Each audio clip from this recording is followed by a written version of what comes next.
अब अपने को पढ़ना है इलेक्ट्रोस्टैटिक पोटेंशियल।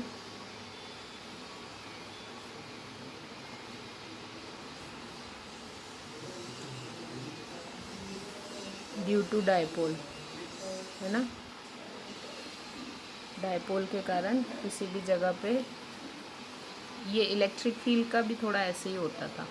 मैंने बोला था ना फर्स्ट चैप्टर में इलेक्ट्रिक फील्ड का एक रैंडम पॉइंट निकालना है डायपोल के कारण।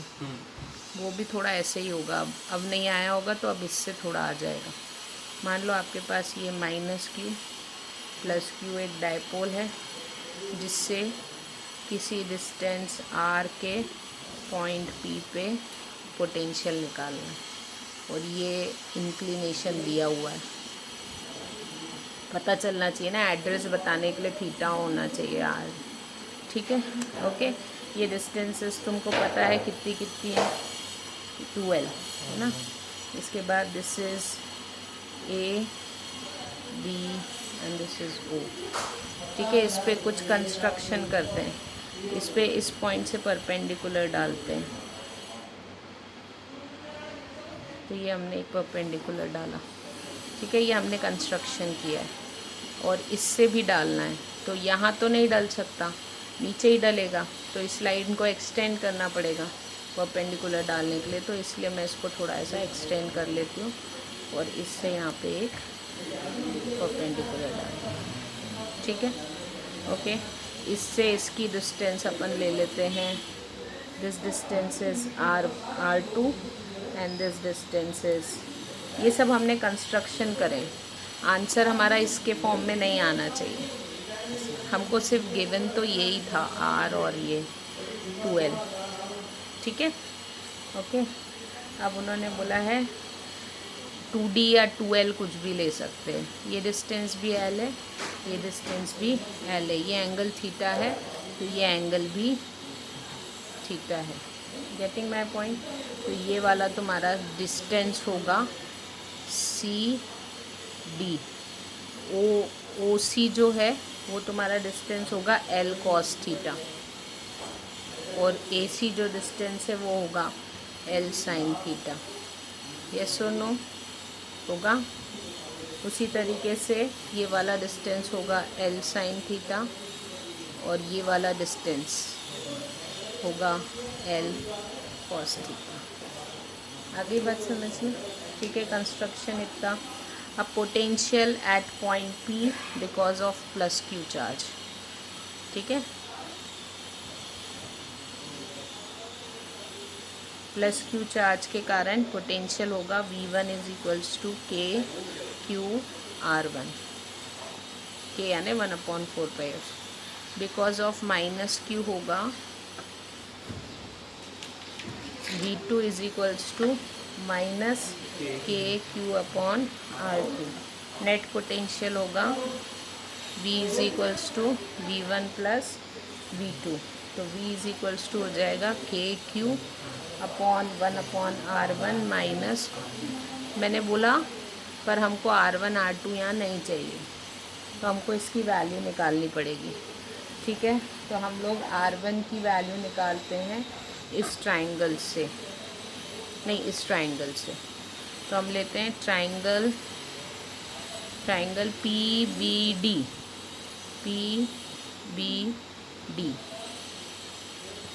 ये भी 90 है, ठीक है। तो ये हाइपोटेनस हो गई, ठीक है। तो हाइपोटेनस का square is equals to L sine theta का स्क्वायर प्लस ये साइड होगी R minus L cos theta, R minus होगा ऐसा, ठीक है। इसको ओपन करते हैं, this is L square sine square theta plus A square plus B square minus 2RL cos theta, ठीक है। Getting my point. तो L स्क्वायर साइन थीटा और ये हो गया L स्क्वायर, क्योंकि sine square theta plus cos square theta 1 हो गया। तो R1 का स्क्वायर इज इक्वल्स टू हम लेते हैं, हाँ ठीक है, हम इसको लिखते हैं L square plus R square minus 2RL cos theta. इसमें से आर स्क्वायर कॉमन लेंगे, ठीक है, तो होगा R1 square is equals to R square common लिया तो ये बचा 1, ठीक है, plus L square upon R square, ये सुनो, ठीक है, minus 2L cos theta upon R, ये सुनो, ठीक है। अब यहाँ पे मैंने तुमको बताया था ये डिस्टेंस बहुत दूर होती है, ये अपन ने पहले भी अजम्पशंस किए हैं। L is very very less than R, ठीक है, L is very very less than R, तो higher power of L by R, higher power of L by R is neglected, क्योंकि ये तो वैसे ही छोटा है और बड़े से डिवाइड हो रहा है L बाय R, तो ये तो गया काम से। तो हम इसको लिख सकते हैं R1 square is equals to R square 1, इसको इग्नोर कर देते हैं तो ये हो जाएगा minus 2L cos theta upon R। इसको इसलिए नहीं कर सकते क्योंकि इसके साथ 2 कॉस थीटा भी है। Getting my point? ओके, इसका रूट इधर ले जाते हैं तो ये हो गया R और ये हो गया 1 minus 2L cos theta upon R की पावर हाफ, हो जाएगा। बाइनोमियल थ्योरम पता है?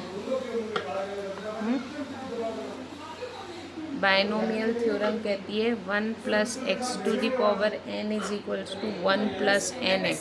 बस हमको इतने से ही मतलब होता है, बाकी आगे तो ये ऐसा होता है एक्स स्क्वायर ऐसा कुछ डॉट डॉट डॉट। हमको ये दो टर्म ही हम हाइयर पावर इग्नोर कर देते हैं पूरे फिज़िक्स में, बस ये 1 प्लस NX याद रखना, ठीक है। वेट लगा दे खुशबू, ठीक है।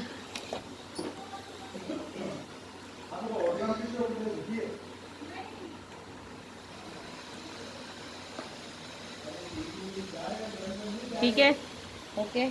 तो ये 1 plus X to the power n, इसको हम लिखते हैं R1 is equals to R1 minus 1/2, this is n and this is x 2L cos थीटा अपॉन R। यस और नो? ये पावर सामने आ जाएगी ना इसके, ठीक है, 2 से 2 कैंसिल, तो R1 इज इक्वल्स टू बचा R1 माइनस L cos थीटा अपॉन R। यस और नो? तो R1 इज इक्वल्स टू हो गया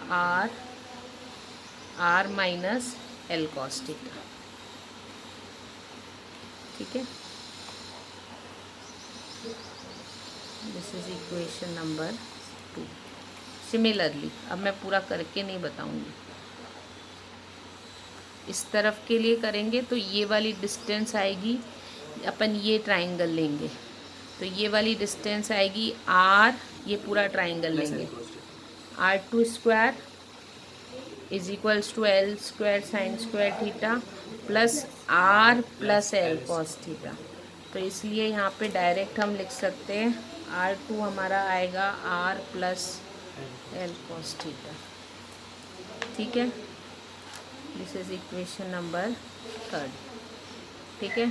put second and third in first करें तो V इज इक्वल्स टू आ गया, V इज इक्वल्स टू आ गया KQ 1 अपॉन R1 रखना है, ठीक है, तो 1 upon R minus L cos theta minus 1 upon R minus plus L cos theta, ये सर नो, ठीक है। तो V इज इक्वल्स टू हो गया KQ, ऊपर आ जाएगा R plus L cos theta minus R minus L cos theta upon A minus B A plus B, तो हो गया A square minus L square cos square theta. तो v is equals to हो गया K Q, ठीक है, plus ये हो गया 2l cos theta upon R square. अच्छा, इसमें से आर स्क्वायर कॉमन निकाल रहे हैं, ठीक है, तो ये हो गया 1 minus L square cos square theta by R square, ठीक है। हाँ, तो v इज इक्वल्स टू हो गया K Q 2l cos theta upon R square मतलब इसको अपन ने इग्नोर किया है, ठीक है। तो ये हो गया K Q 2l cos theta, हाँ, cos theta upon R square, बाद में पूछना, मेरे को पता है क्या पूछेगा, ठीक है। के Q is equals to 2l नहीं 2ql को लिख सकते p, है ना, तो 2p cos theta upon R square. Higher power ignore करी थी, वहाँ पे हायर पावर नहीं थी कॉस थीटा के साथ, l बाय आर ही था, l square by R square नहीं था। यहाँ पे l अपॉन आर स्क्वायर था, मतलब हायर पावर, ये ऑलरेडी छोटा है, स्क्वायर करोगे तो ये और बड़ा हो जाएगा और उसको l से डिवाइड करेंगे, समझा। ये देखो l square upon R square, getting my point. तो इसलिए हमने यहाँ पे इग्नोर किया। तो P V is equals to आ गया K P cos theta upon R square, this is your expression, P cos theta, ठीक है, ओके। अब अगर हमको इसको वेक्टर फॉर्म में लिखना है ना, तो पी कॉस थीटा को अपन लिख सकते हैं, यहाँ पे बता रहे हैं, पी कॉस थीटा को अपन लिख सकते हैं vector P dot unit vector R का डॉट प्रोडक्ट, ये तो 1 ही है, यस और नो। तो पी वेक्टर तो है ना, unit vector, vector dot vector is 1, इसका मैग्नीट्यूड इंटू कॉस थीटा, इसका मैग्नीट्यूड होगा 1 क्योंकि यूनिट वेक्टर है। तो पी कॉस थीटा को अपन ऐसा लिख सकते हैं, ठीक है। तो इससे हमारा एक्सप्रेशन v का आ जाएगा, v is equals to vector p dot r upon k भी लिख दो, k upon R square, getting my point. तो ये वेक्टर नोटेशन है, वेक्टर नोटेशन पूछ सकते हैं, ठीक है। तो उन्होंने बोला potential depends on the position vector but also on the angle between, हाँ, मतलब उन्होंने बोला सिर्फ आर पे डिपेंड नहीं करता, आर पे तो करेगा ही, आर कितना दूर है उतना पोटेंशियल कम होगा, लेकिन डिपेंड करता है इस एंगल पे भी, तभी तो एक्सियल और इक्वेटोरियल पे भी अपन निकालेंगे। मतलब सिर्फ ये थोड़ी बोल सकते डायपोल से 10 सेंटीमीटर की दूरी पे इतना पोटेंशियल, अब वो हर तरफ थोड़ी 10 है, वो थीटा पे भी डिपेंड करता है कि तुम कितना बेंडिंग ले रहे हो, गेटिंग। तो उन्होंने बोला थीटा पे भी डिपेंड करेगा ड्यू टू इन्वर्स में स्क्वायर के साथ रिलेशन है इसका। अब इसका ही केस हो जाएगा एक्सियल और कैसे केस हो जाएगा, जब थीटा 0 हो जाए, थीटा इज 0 डिग्री, तो ये हो गया एक्सियल, है ना। जब थीटा 0 हो जाएगा तो ये हो गया एक्सियल। अगर थीटा 0 है तो कॉस 0 हो जाएगा, हाँ 0 या पाई, 0 या 180 बोल रहे हैं, इधर या इधर, ठीक है। हाँ, तो उन्होंने बोला हमारा ये हो जाएगा 1, तो P V is equals to आ जाएगा के प्लस माइनस का कुछ भी आ सकता है क्योंकि zero, K P upon R square axial पे। अगर मान लो आपका थीटा इज इक्वल्स टू 90 या 270 कुछ भी ले लो है, तो ये हो जाएगा ज़ीरो, कॉस 90 ज़ीरो, तो v is equals to zero, v is equals to zero. मतलब डायपोल के कारण इधर बीच में कहीं पे भी कोई पोटेंशियल नहीं होता, ऊपर चाहे नीचे। Getting my point? ओके, तो ये आपको ये चीज़ें पता होनी चाहिए। Difference between due to electric dipole and due to a single charge. अपन ने सिंगल चार्ज के लिए v is equals to 1/4πε0 q upon r आया था single charge. The potential due to dipole not just depend on r but also on the angle. लेकिन यहाँ कोई angle नहीं होता सिंगल चार्ज के कारण जब अपन निकालते हैं। Due to dipoles eight 1/r² का है डायपोल में v के साथ, सिंगल चार्ज के साथ v और r का सिंगल रिलेशन है। मतलब इसमें पोटेंशियल धीरे धीरे कम होएगा, इसमें बहुत ज़्यादा 2 के स्क्वायर के मल्टीपल में कम होता जाता है। Getting my point? ओके। इसके बाद numerical. An electric dipole consist of 2 charge separated by distance. The dipole is along the X axis and is centred at the origin. ठीक है। Calculate the electric potential at P, calculate V at point far from the dipole. मतलब उन्होंने बोला एक dipole है जिसको अपन ने ऐसा रखा है Y axis, X axis, zero पे, आधा इधर आधा इधर, this is a this is a. इस ओरिजिन से एक्स डिस्टेंस P पे तुमको क्या निकालना है? पोटेंशियल निकालना है। सिंपल है, हो जाएगा। इससे निकालना, इससे निकालना, माइनस है, एक की डिस्टेंस आ जाएगी x माइनस है, एक की आ जाएगी x प्लस है। कर लोगे? ऐड कर देना। ओके।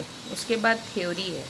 थ्योरी यानी कि क्या है? इक्विपोटेंशियल सरफेस क्या होती है? इक्विपोटेंशियल सरफेस, इक्विपोटेंशियल सरफेस मतलब एक ऐसी सरफेस जहाँ पे किसी भी पॉइंट पे पोटेंशियल सेम होगा। क्यों? क्योंकि अपन ने अभी देखा ना, v is equals to 1/4πε0 q upon r square, r होता है। तो किसी सिंगल चार्ज के कारण potential at any point r is this.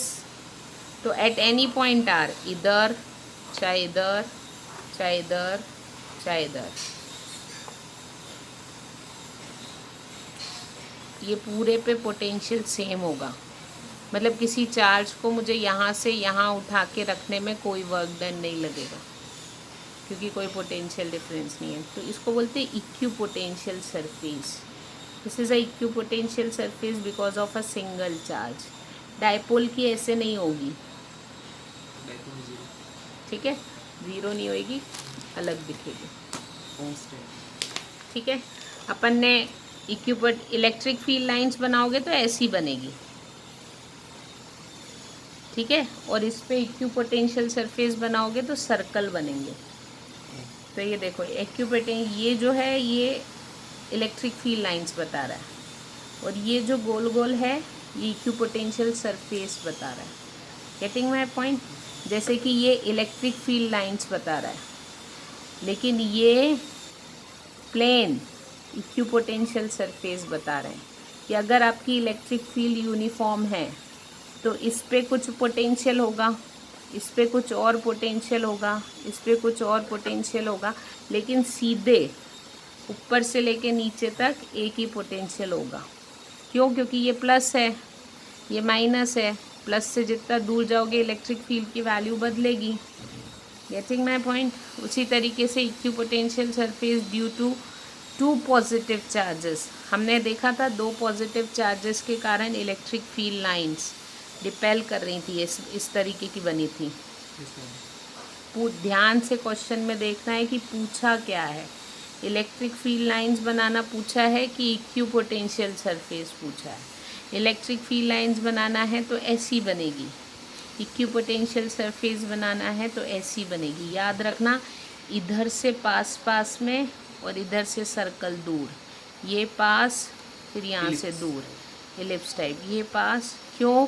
क्योंकि यहाँ पे डेंसिटी कम है, इलेक्ट्रिक फील्ड। अभी अपन रिलेशन देखेंगे, प्रॉपर्टी पढ़ाऊंगी इक्विपोटेंशियल सरफेस की, इलेक्ट्रिक फील्ड लाइंस के साथ क्या होती है। जहाँ पे इलेक्ट्रिक फील्ड लाइंस पास पास होती है ना, जैसे ये डेंसिटी, ये इलेक्ट्रिक फील्ड लाइंस है, यहाँ पे पास पास है, तो यहाँ पे इक्विपोटेंशियल सरफेस भी पास पास होती हैं। जैसे जैसे लाइन के बीच की डेंसिटी कम होती जाती है, इक्विपोटेंशियल सरफेस का भी गैप बढ़ता जाता है। Getting my point? अब this is equipotential surface for dipole. ये इलेक्ट्रिक फील्ड लाइंस हैं जो ये हैं, और ये जो डॉटेड बनाई हैं अंदर से पास पास, बाहर से थोड़ा दूर दूर, ये है इक्विपोटेंशियल सरफेस। हाँ, तो इसमें उल्टा, ये तो लाइक चार्जेस है ना, ये अनलाइक चार्जेस है। Getting my point? Equipotential surface की प्रॉपर्टीज़ लिखने के लिए आती है, इसका प्रूफ भी आता है, वो मेरे नोट्स में है, इसमें है नहीं, मैं नोट्स से बता दूँगी। ठीक है, तो पहले तो या तो ड्रॉ करने आएंगी या उसकी प्रॉपर्टीज़ लिखने आएंगी। ठीक है, the shape of equipotential surface due to line charge is cylinder. किसी भी लाइन चार्ज के कारण इक्विपोटेंशियल सरफेस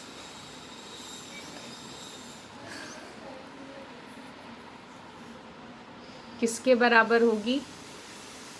सिलेंडर के जैसी। इक्विपोटेंशियल सरफेस मतलब एक सिलेंडर, फिर उसके ऊपर दूसरा सिलेंडर, फिर उसके ऊपर इस तरीके से। उन्होंने बोला पॉइंट चार्ज के कारण प्लास्टिक की गेंद, एक गेंद, उसके ऊपर दूसरी गेंद, फिर दूसरी गेंद। ठीक है, different properties of equipotential surface. उन्होंने बोला equipotential surface do not intersect, कभी भी नहीं करती। सर्कल है, ये इंटरसेक्ट नहीं करेंगे क्योंकि एक पॉइंट पे दो पोटेंशियल नहीं हो सकते।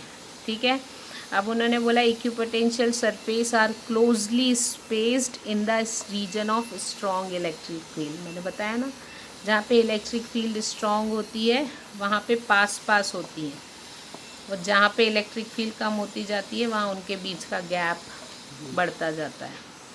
For any charge configuration equipotential surface is normal to electric field. देख लो इलेक्ट्रिक फील्ड के साथ कैसा एंगल बनाती है, 90। यहाँ पे भी ऐसी ही निकलेगी, ऐसी। इलेक्ट्रिक फील्ड लाइंस इक्विपोटेंशियल, ये प्रूफ करने के लिए आता है, ये मेरे नोट्स में इसका प्रूफ है, वो मैं कल पढ़ा दूँगी। ठीक है, no work is required to move a test charge on. एक ही इक्विपोटेंशियल सरफेस पे किसी चार्ज को मूव करने के लिए कोई वर्क डन नहीं लगता। For a uniform electric field the equipotential surface are like planes parallel to each other. Getting my point? Okay, तो ये बहुत सिंपल थ्योरी क्वेश्चन है, थ्योरी इजीली बन जाती है। उसके बाद उन्होंने न्यूमेरिकल दिया है, करके देखना, बन जाएंगे इजी। उसके बाद उन्होंने बताया लास्ट टॉपिक आज का, relation between electric field and electric potential. कल मैंने रिलेशन बताया था, E is equals to minus dV/dr। कल बताया था ना मैंने, E इज इक्वल्स टू आएगा माइनस dV/dr। ये रिलेशन मैं कल प्रूफ करके बताऊंगी, आज के लिए इतना ही काफ़ी है। ठीक है।